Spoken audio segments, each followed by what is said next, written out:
Y hoy nos corresponde situarnos en el capítulo número 9. Vamos a leer dos porciones dentro del capítulo 9, del 1 hasta el 7 y el 35 al 38. Del 1 hasta el 7 y continuamos en el 35 hasta el 38.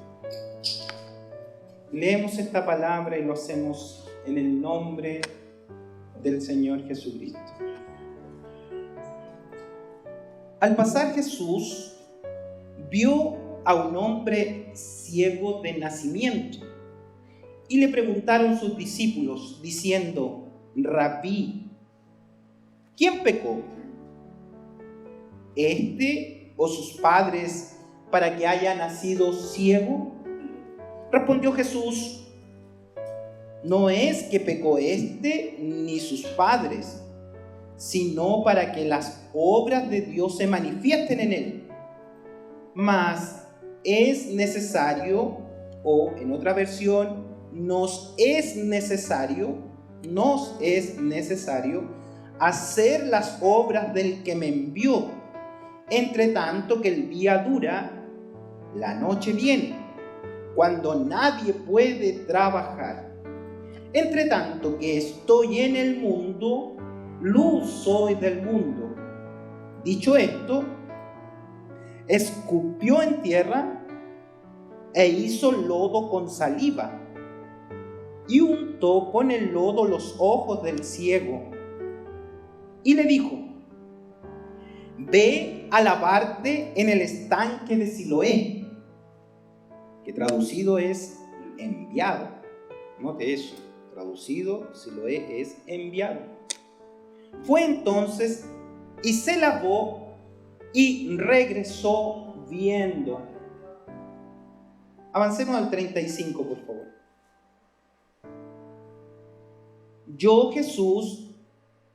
Oyó Jesús que le habían expulsado, se refiere al vidente ahora, el que era ciego ahora ve, lo expulsaron. Oyó Jesús que le habían expulsado del templo y hallándole le dijo: ¿crees tú en el Hijo de Dios? Respondió él y dijo: ¿quién es, Señor, para que crea en él? Le dijo Jesús: pues le has visto, y el que habla contigo, él es. Y él dijo: creo, Señor, y le adoró. Amén. Que el Señor añada revelación a esta porción de su palabra. Intentaré ser y acotarme a los tiempos que tenemos delimitados, pero haré mi mayor esfuerzo y usted téngame paciencia, pero haré mi mejor esfuerzo. Hemos visto a través de estos 9 capítulos que el Evangelio de Juan no son narraciones históricas. No podríamos decir que el Evangelio de Juan es una narración, aunque sí lo son narraciones, pero no tiene el sentido de ser narraciones, pues el Espíritu Santo guió a Juan para que seleccionara algunos episodios del ministerio del Señor Jesucristo que iban a tener el objetivo de ser una enseñanza teológica. De hecho, él seleccionó milagros y a esos milagros, les recuerdo, le ha puesto que son señales. ¿Qué son señales? Son los mismos milagros, pero con un sentido teológico que nos van a revelar verdades teológicas, verdades acerca de la salvación. Y si usted recuerda, hemos ido avanzando en estas 7 señales que tiene el Evangelio de Juan. Hoy ya estamos en la número 6. Las 3 primeras tenían que ver con la esencia de la salvación. ¿Qué es la salvación? La salvación es por la palabra, la salvación es por fe y la salvación es por gracia. Luego seguimos avanzando con otras 4 señales que nos van a hablar de los efectos que produce la salvación en el pecador que ha sido salvado. ¿Qué efectos produce? Primero, le trae satisfacción, nueva vida, porque come del pan que descendió del cielo. Le trae paz en medio de las tormentas. Le trae luz, como lo que vamos a ver este día. La salvación trae luz a los que están en tinieblas, a los que están ciegos. Y vamos a terminar viendo la séptima señal, que también trae nueva vida, como la resurrección de Lázaro. Acercándonos a lo que hemos estado viendo las últimas semanas, desde el capítulo 7, 8 y hoy 9, que están ligados entre sí por un hecho muy particular que vimos en el capítulo número 7. Esto es la fiesta de los tabernáculos. Y en el capítulo 7, en esta fiesta, les recuerdo que el sermón lo titulamos Peregrinos a ninguna parte. ¿Por qué peregrinos a ninguna parte? Porque ellos hacían todo un ceremonial, iban al templo, construían carpas, iban a sacar agua del Siloé. Hoy día va a tener sentido el Siloé, por eso lo estoy recalcando. Iban a buscar agua al estanque de Siloé, la traían y la derramaban en el templo. Y en ese acto el Señor le dice: si alguno cree en mí, de su interior correrán ríos de agua viva. No tienen que ir al Siloé. Él va a decir: yo soy vuestro Siloé. Y de su interior correrán ríos de agua viva. Y además terminó ese sermón diciéndonos que el templo estaba todo iluminado a su alrededor, con unas mujeres que tenían unos candelabros que iluminaban durante la noche, que eso les recordaba lo que ellos habían vivido en el Éxodo, que en la noche estaba la columna de fuego que les iluminaba. Entonces ellos iluminaban el templo recordando ese episodio. Y el Señor va a decir en el capítulo 8: yo soy la luz del mundo. Yo soy la luz del mundo. Y en el capítulo 8 vamos a ver esa aplicación práctica de la luz viniendo en las tinieblas. Les recuerdo que en el capítulo 8, yo no sé si usted lo sigue de esa manera, le traen a una mujer que ha sido sorprendida en adulterio. ¿Quiénes la traen? Unos acusadores. ¿Se acuerdan ustedes? Esto no lo dije la semana pasada por tiempo, obviamente, pero ¿se recuerdan ustedes que no trajeron al hombre? Y se ha especulado mucho del hombre, pero recuerden a quién representaba esa mujer adúltera: Adán y Eva. ¿Y quién era el hombre que había adulterado con Eva? ¿Quién le entregó esa falsa enseñanza? Fue el diablo. Y el diablo se ocultó. ¿Y qué hace el diablo? Acusar a aquellos que ha hecho caer. Entonces estas multitudes, el hombre está presente en la multitud. Son estas multitudes que hacen el símil del hombre, que es el acusador. El diablo es el acusador. Entonces está presente ahí. Y el Señor juzga en ese acto a todos. Los llama con la palabra a su conciencia. ¿Y qué fueron haciendo todos? Haciendo exactamente lo contrario que debe hacer un pecador. Un pecador no tiene que huir de Cristo, tiene que quedarse con Cristo, porque Él tiene la solución, Él es la luz. Se fueron todos y se quedó la mujer a solas con Jesús. Y ahora ese dedo que escribía la ley en tierra, ahora va a escribir el nuevo pacto en el corazón de la mujer. El dedo de Dios escribiendo en el corazón de la mujer: vete y no peques más. La gracia abundante escribiendo en el corazón: yo no te condeno, yo te perdono. Y así terminamos el sermón que le titulamos El dedo de Dios en el capítulo 8. Y venimos al capítulo número 9 y vamos a ver en este capítulo 9 principalmente las consecuencias del pecado. Cómo el Señor va a tratar con el pecado y va a explicar las consecuencias del pecado. Y para eso encontramos un hecho bien particular. Encontramos a un ciego, pero vea el versículo número 1 obviamente del capítulo 9.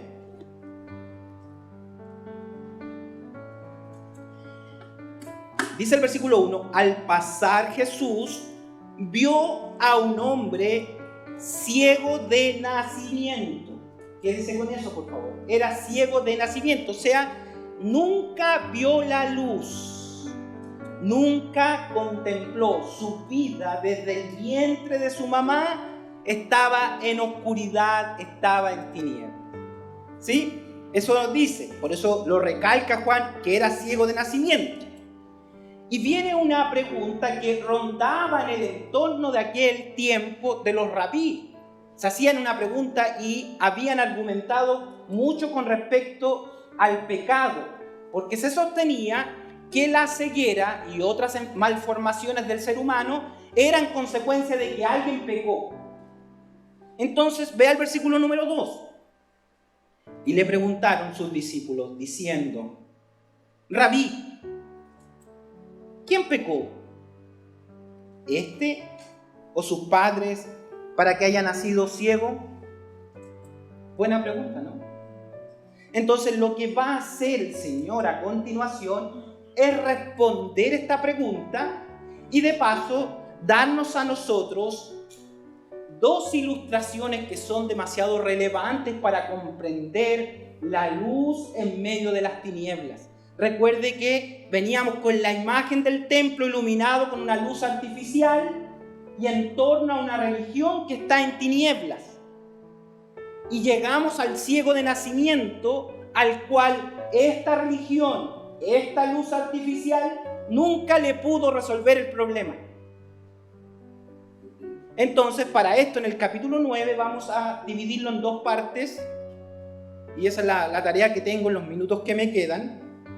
Y vamos a ver que el ciego de nacimiento, lo pongo así, ciego de nacimiento, ilustra al pecador que está perdido.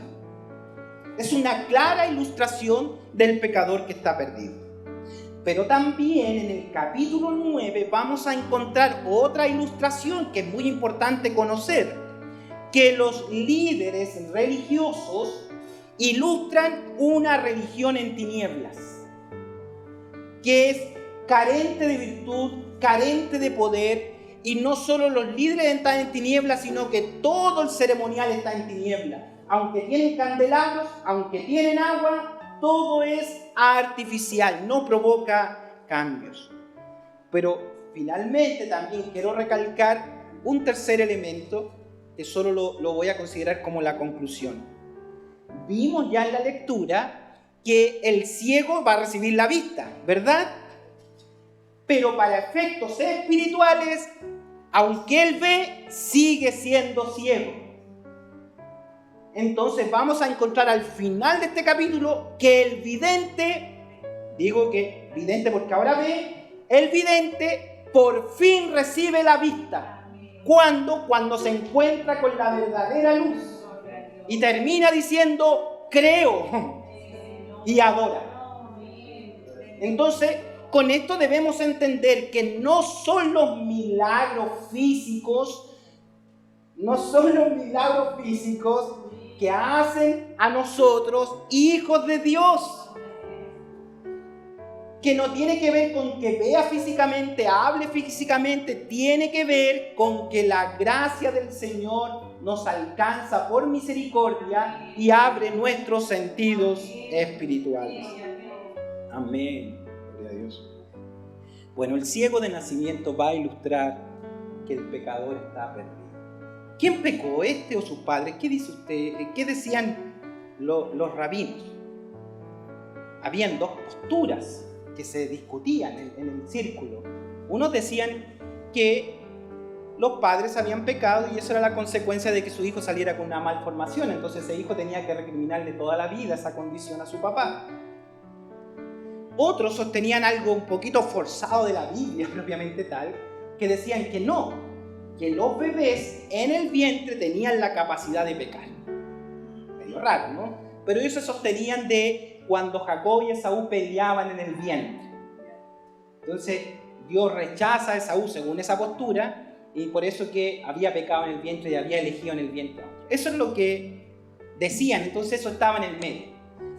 Pero hay algo cierto en la palabra de la pregunta de estos discípulos, que es una pregunta genuina. ¿Qué hay de cierto por lo menos en la pregunta? La palabra pecado. Alguien pecó aquí. Eso sí que era cierto. Pero el Señor va a explicar que estos sufrimientos corporales son una evidencia del pecado en toda la raza humana. Porque Dios no nos diseñó ciegos, Dios no nos diseñó enfermos, Dios no nos diseñó para morir. Entonces, los sufrimientos, las enfermedades, las crisis, como la misma muerte, son consecuencia del pecado. Que todos, porque dice Romanos capítulo 3, todos pecamos y todos estamos destituidos de la gloria de Dios. Tal vez el hombre puede tener su vista física, pero sus células igual se están destruyendo, igual se enferman. Me gusta y me encanta como doctrina, como fundamento, la respuesta sabia del autor de la vida, el Señor. Cristo, el Creador, la luz del mundo que viene iluminando en todas las áreas de nuestra vida. Y fíjese lo que Él responde, versículo 3. No es que éste pecó, o sea, del ciego. No es que éste pecó, ni sus padres. O sea, el Señor va a situar esto no tan cortoplacista como en la persona, ni tan otra más cercano a sus papás, sino lo va a situar a algo mucho mayor. Y permítanme explicar esto muy pausadamente para que lo comprendamos, porque hay un error de interpretación al leer muy rápido.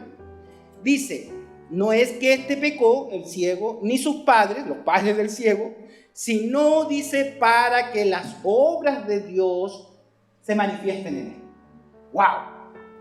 Entonces, esto podría dar lugar a que yo interprete, o alguien ligero de mente interprete, Dios le metió la enfermedad porque después quiere venir a sanarlo y darse la gloria a él. Dios lo hizo nacer ciego para que después venga y le dé la vista. Entonces, con esto se resaltan las obras de Dios. Eso pareciera ser que dice el texto, ¿no? Pareciera decir que Dios está interesado en colocarnos consecuencias, males, aflicciones, para después él hacerse el lindo. Sería absurdo, ¿no les parece? Entonces, eso no es lo que está diciendo el texto. Primero, antes de explicar lo que el Señor dice, piense usted qué es la ceguera. ¿Qué es la ceguera propiamente tal? La ceguera impide, lógicamente, ver. No puedo ver. La ceguera es ausencia de luz, es tinieblas. Es estar en un mundo de tinieblas. Y les recuerdo que desde el Génesis, cuando entró la gracia abundante de Dios en medio de un mundo en tinieblas, en un mar en tinieblas, en un abismo en tinieblas, el Espíritu se movía sobre la faz de las aguas y Dios dijo, sea la luz. Y ese sea la luz es la entronización de Cristo a redimir a la humanidad. Lo mismo se manifiesta después en Juan capítulo 1. La luz del mundo vino en medio de las tinieblas. Entonces el ciego está en tinieblas. Dios es luz, eso ya lo dijimos, y Él crea la luz. Cuando Él dice, para que se manifiesten las obras, dice, voy a volver a leer, sino para que las obras de Dios se manifiesten en Él, Jesús está hablando de la condición del pecador que está lejos de Dios, en tinieblas, y que necesita en esa condición de tinieblas que se manifieste la obra de Dios para traerlo a la luz. Entonces Él está diciendo, por causa del pecado, por causa de las tinieblas, por causa de la ceguera, es necesario que se manifieste la obra del Señor. ¿Cuál es la obra del Señor? No es darle vista al ciego físicamente. La obra del Señor es traer la gracia redentora para salvar al pecador que está en tiniebla espiritual. Y lo vamos a comprender cuando vemos al final que el ciego ahora ve, pero sigue en tinieblas. Y se manifiesta la obra del Señor. Entonces, ¿quién pecó? ¿Este o sus padres? Dios dice a través de Jesús, no. Esto que ustedes ven es para que se manifieste la obra de Dios. Esto ha movilizado, esta situación ha movilizado la obra de Dios. Por eso que el versículo 4, ahí dice, en la 1960 dice me es, pero otras revisiones dice nos es. O sea, hace un llamado a todos, a los discípulos, a nosotros, dice lo voy a leer como una versión más aceptada, nos es necesario hacer las obras del que me envió, anunciar la salvación por gracia a aquel que está en tinieblas. Nos es necesario hacer las obras del que me envió, entre tanto que el día dura, porque la noche viene. Ahí hay una profecía del Señor, va a venir noche, va a venir tinieblas. Por eso que la iglesia tiene que estar en luz, cuando nadie puede trabajar. Ahora, cuando Él dice, nos es necesario hacer las obras del que me envió, quédese con esa palabra. ¿Cómo podríamos simbolizar al Señor en este término? Él es el enviado. Jesús es el enviado, ¿verdad? Me es necesario hacer las obras del que me envió, o sea, Él es el enviado. Pero aquí esto se pone hermoso.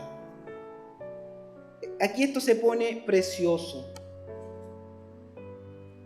Él va a aplicar esto y nos va a mostrar el Siloé.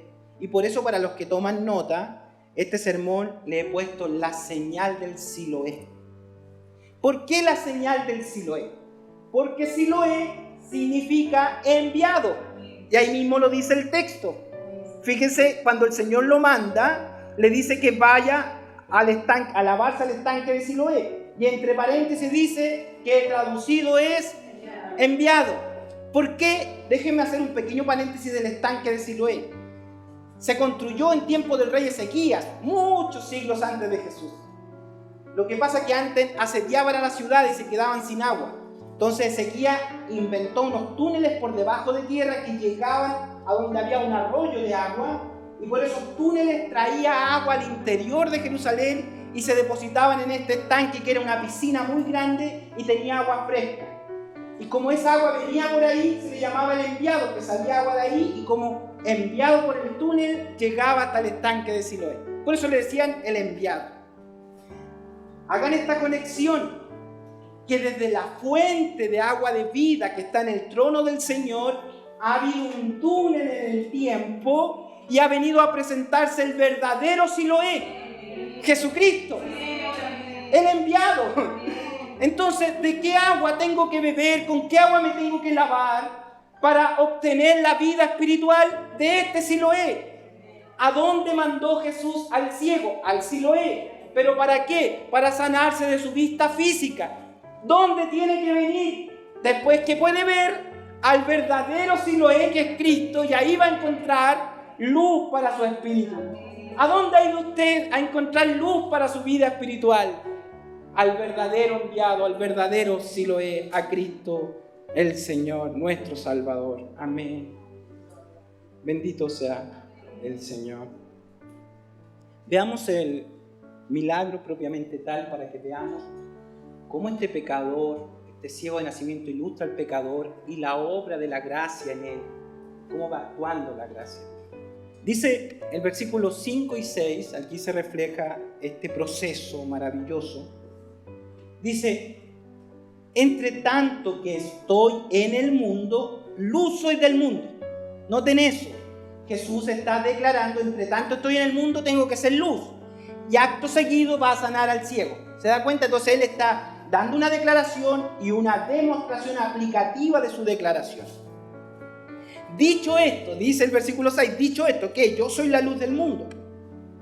Y Él comienza una recreación, como un proceso redentor maravilloso.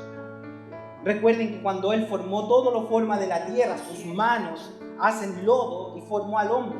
Y el Señor vuelve a construir esto con su poder. Entonces Él dice, escupió en tierra e hizo lodo con la saliva.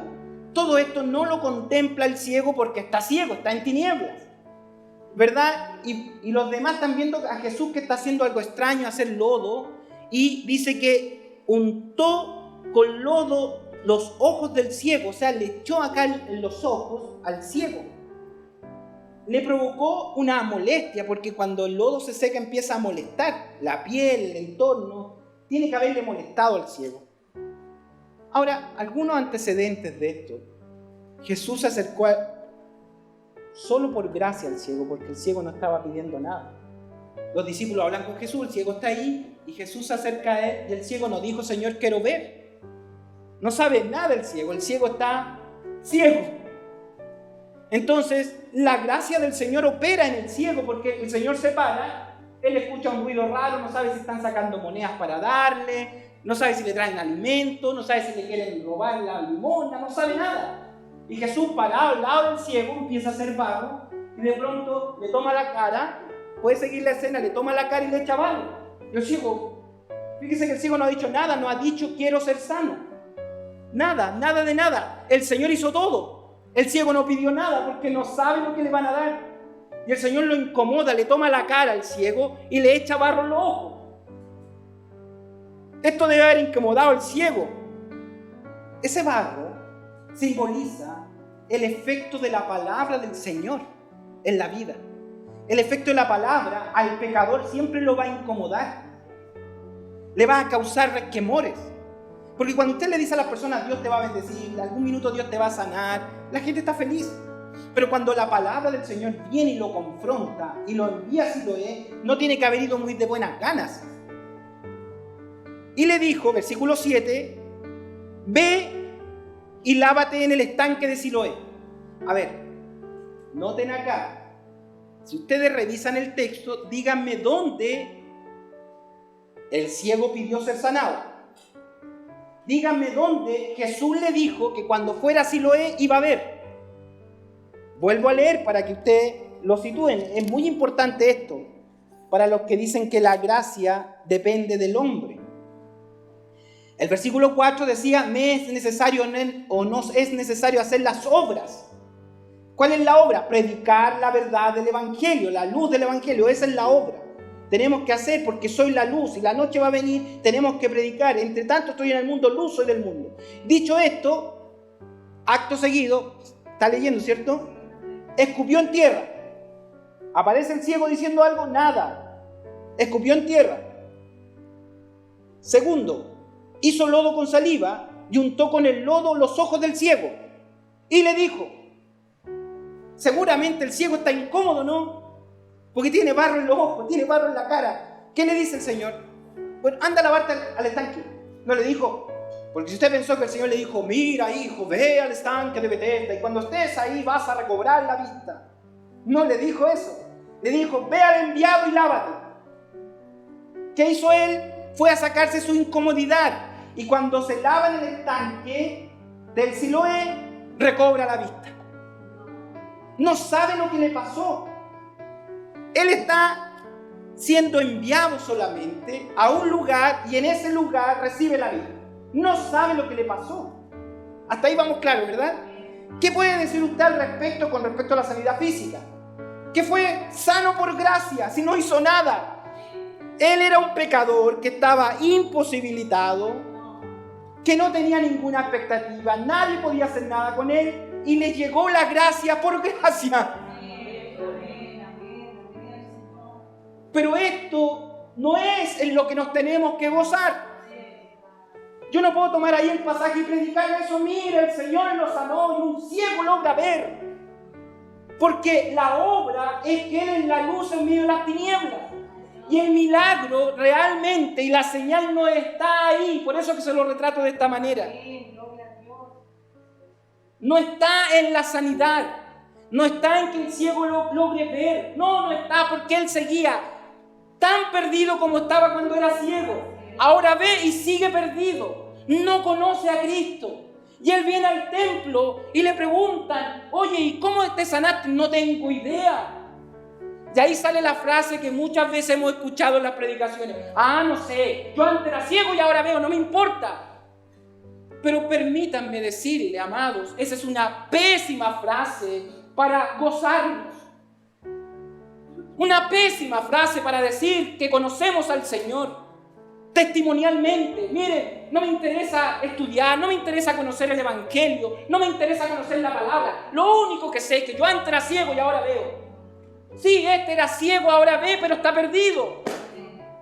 Entonces, si yo le prometo a la gente que se va a sanar, que se le va a abrir una puerta, que se le va a mejorar una relación, que va a tener más recursos en su bolsillo, que le va a ir estupendo, que va a tener un título, que va a tener una empresa, le va a ir excelente, pero está perdido, no es la obra del que me envió.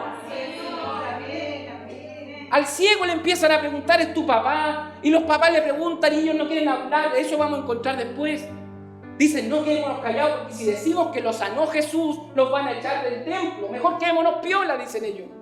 Quedémonos calladitos, no digamos nada, no sé. Y era más fácil decir, no sé, yo antes era ciego y ahora veo, pero está ciego. Aunque ve, está ciego. No le ha alcanzado la gracia. Y esto nos va a dar el paso, que los que tienen que explicar la gracia no conocen la gracia.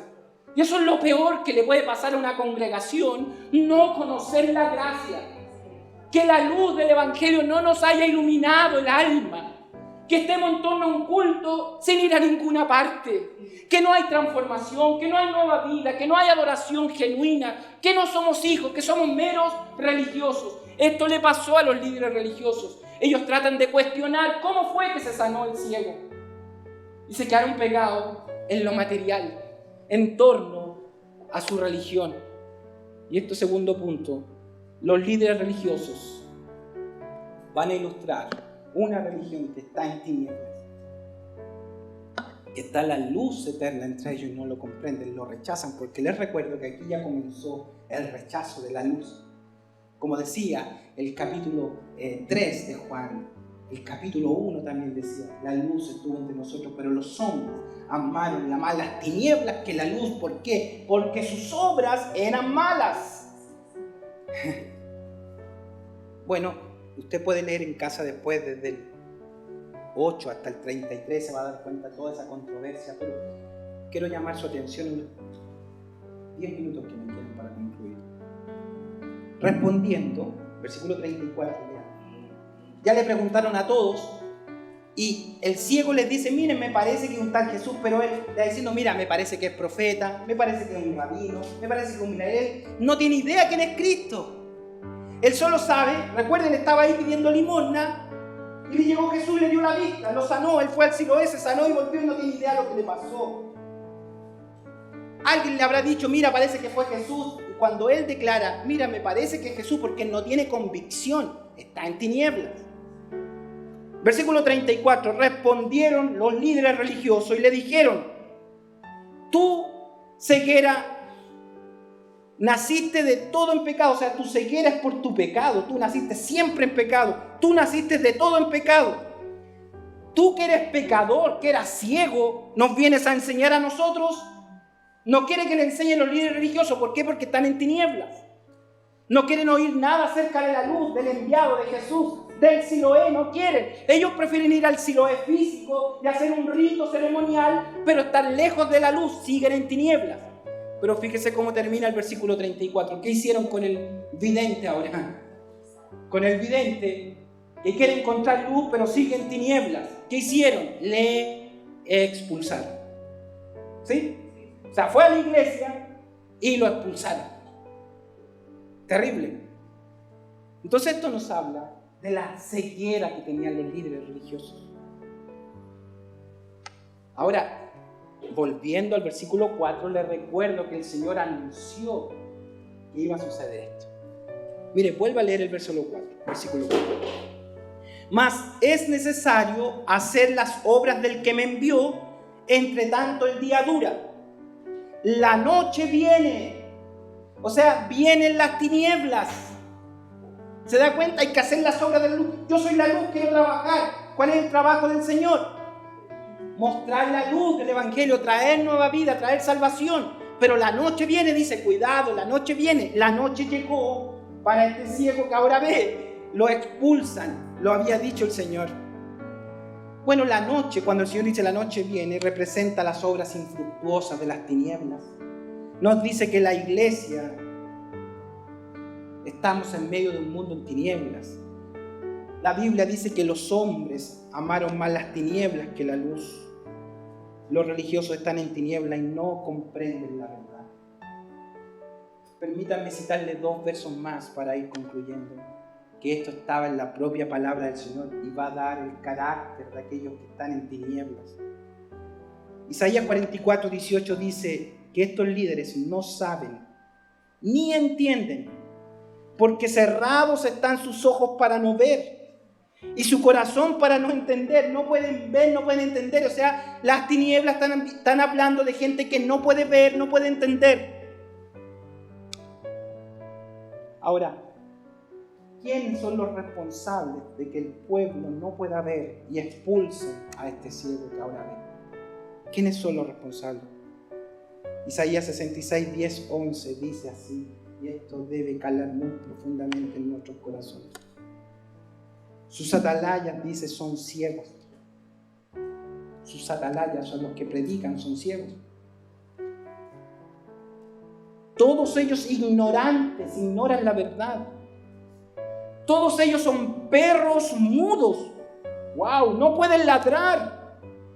Soñolientos, echados, aman el dormir. Me está hablando de que no hay ejercicio espiritual. Y esos perros comilones son insaciables. Escuchen. Y los pastores mismos no saben entender. Todos ellos siguen sus propios caminos. Cada uno busca su propio provecho. Cada uno busca lo suyo propio. Esto han sido los hombres a través de la historia que no les ha iluminado la luz. Es una religión vacía, una religión sin Dios, una religión sin la gracia del Señor, una religión de formas, de estructuras, de letreros, que no tiene la gracia abundante, que no reconoce la gracia abundante del Redentor, que no se goza en la redención, que no se goza de la actuación de Dios, de la obra de Dios en la vida. ¡Wow! Espero, y lo digo con toda propiedad, prefiero que el Señor me corte si alguna vez me vuelvo así, de no reconocer la gracia del Señor, de quedarme sentado en los laureles, de quedarme sentado en una religión sin Dios, de quedarme sentado en formas, en ritualismos y no abrir la puerta de la gracia para enviar a la gente al Siloé, al verdadero Siloé, a Cristo, al Señor, a la luz del mundo. Nos es necesario hacer las obras del que lo ha enviado. ¿Cuáles son las obras? Predicar la salvación, hablar de la gracia, acoger con amor, reconocer que cuando uno se encuentra con el verdadero enviado, hay nueva vida.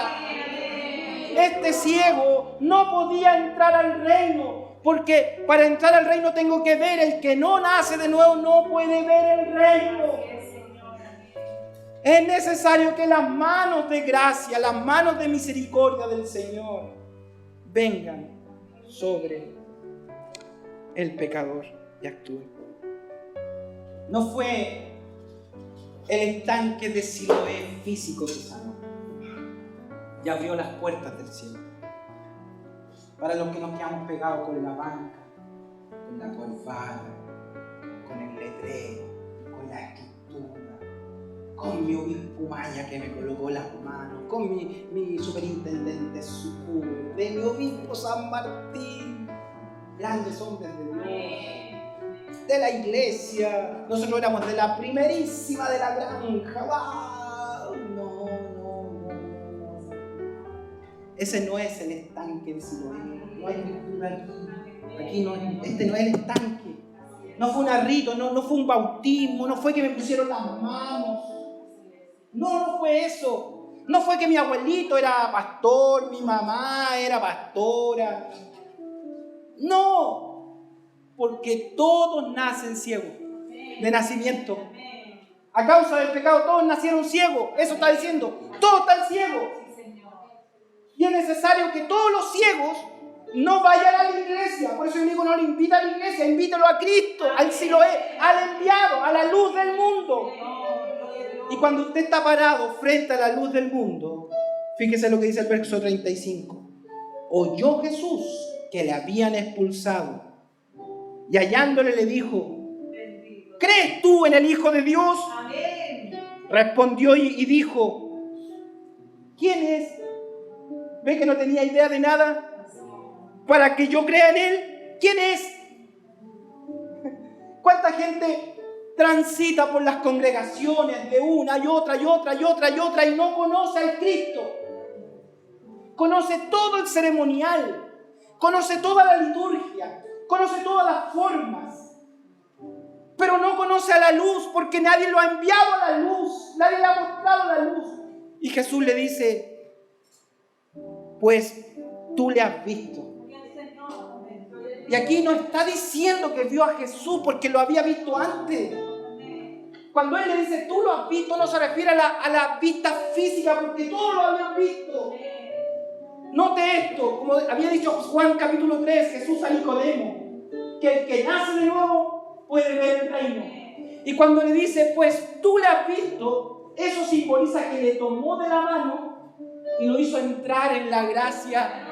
Lo hizo entrar en el reino y le dijo, en este reino tú me vas a contemplar. No es contemplarlo físicamente, está contemplando la gracia abundante, el amor del Señor. Es el que habla contigo, la palabra. Hemos sido renacidos por la palabra de verdad en nuestros corazones. Y cuando Él fue tomado de la mano, pudo entrar al reino y ver al Rey. Pudo oír la palabra que hace nueva todas las cosas. Entonces dice y termina este mensaje. Él dijo 3 palabras. Creo.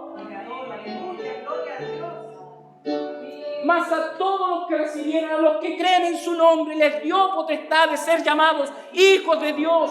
Creo. Segundo le dice, Kyrios, Señor, tú vas a ser mi rey. He entrado al reino, estoy contemplando con mis ojos del alma, estoy contemplando al Rey de Reyes, al Señor de Señores. Tú serás mi Kyrios, tú serás mi Señor, te seguiré, te serviré, te adoraré. Y termina diciendo, y ahora le adoró. No es la religión la que adora, no es la música la que adora, no es el corito que nos hace adorar. ¿Qué nos hace adorar? Cuando hemos sido tomados por la mano del Señor, introducidos a la gracia, y el Señor ha sido nuestro Rey, y nosotros le adoramos como Rey de Reyes y Señor de Señores. Bendito sea el nombre del Señor. Es aquí donde el ciego recién puede ver, y aquí está la señal. Aquí está la señal. Aquí llegó a Siloé. Aquí llegó al enviado, la señal del enviado se hizo viva en él. Y le pregunto a usted esta mañana, y le pregunto a los que están a través de la transmisión: ¿es el Señor su Kyrios?